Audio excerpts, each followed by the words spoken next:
I grow, you grow. Wanted to give you guys a sneak peek of my garden. It is March the 1st. Spring equinox is scheduled for March 20th. And got quite a bit of work to do. However, this is the terrace garden. This is the asparagus bed. Had the podcast showing you guys that I planted the asparagus, and I got the parsley in with the asparagus. You can see that the little sticks are. Oh, what do we have here? This is what's so great about gardening. You see, I have my first asparagus coming out. Heralding spring. My first asparagus coming out. Look at that. Ain't that beautiful? I believe so. With the companion planting, parsley and asparagus are very compatible. Also, tomatoes are compatible with asparagus. I believe peas, I'll have to double check that. And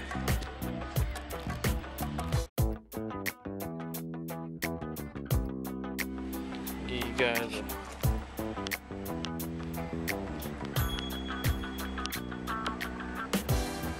a wide shot of the terrace garden.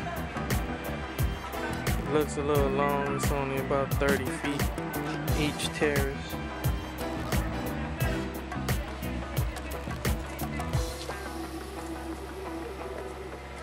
And here we have planted seeds for turnip greens, so I'll show you guys that later as we progress. And we have peas in.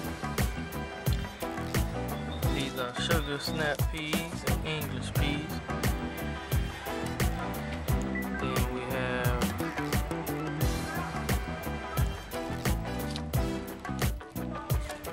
wow, this is our red kale, Russian red kale.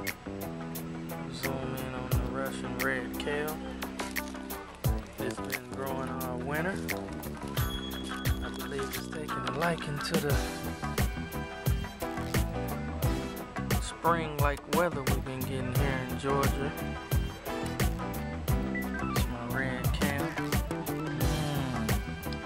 Seen a video on how to make cheesy kale with the yeast. But I also have reseeded more kale in this area. So when I eat this down, this will be coming up. And if you see this cup here, this cup is buried in the ground. And what this is, it is blood meal in a cup. And then I make a hole, tip and trick, make a hole. Put the cup down in the hole, fill it with blood meal, so when it rains, you can just take and pour that off, and you won't add too much nitrogen, because blood meal provides nitrogen. But the reason this is there, when the animals come around and sniff, they'll smell the blood meal and it'll drive them away from collards. These are collard greens here. Looking very good. Let me back out so you can see that. Those are my collards that I've been eating on all winter. They've been growing.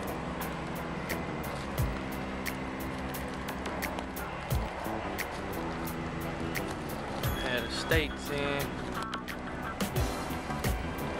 Steak my collard greens. Then in this patch I had a compost. I have more bok choy cabbage seeds planted here.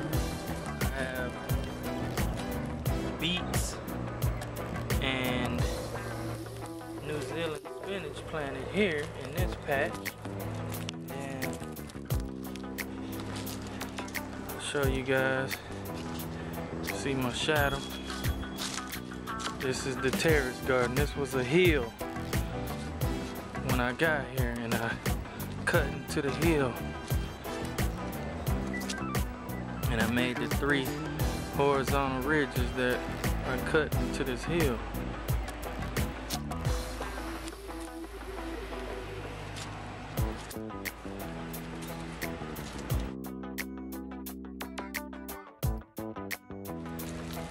You notice this tree stump here, and you see these white blotches on this tree stump.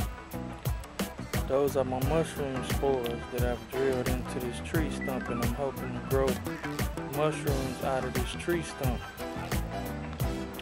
These are blue oyster mushroom mycelia that I have. In the wax, you drill the hole, you put the spore down in there, and it colonizes the tree stump and sprouts out the mushroom, or fruits out what we know as the mushroom.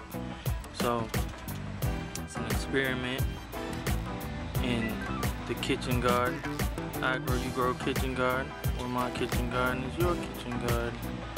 So that's one thing. Then here I have this bed ready to do my tomatoes.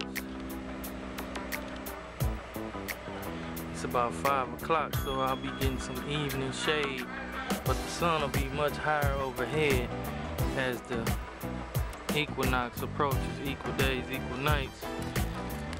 And these are my onions that I've had in all winter. Spoke about them on the podcast. You can see we got rows and rows of onions. They overwintered well. It was ice all on top of these onions. These are red onions, candy onions, red onions, and sweet white onions.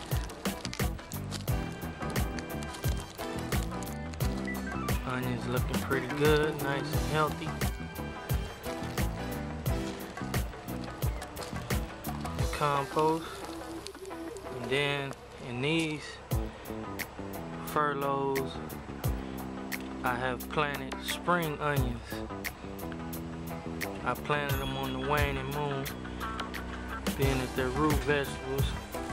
So just keep watering that in. I'm expecting some spring onions. I also have planted some chives as well.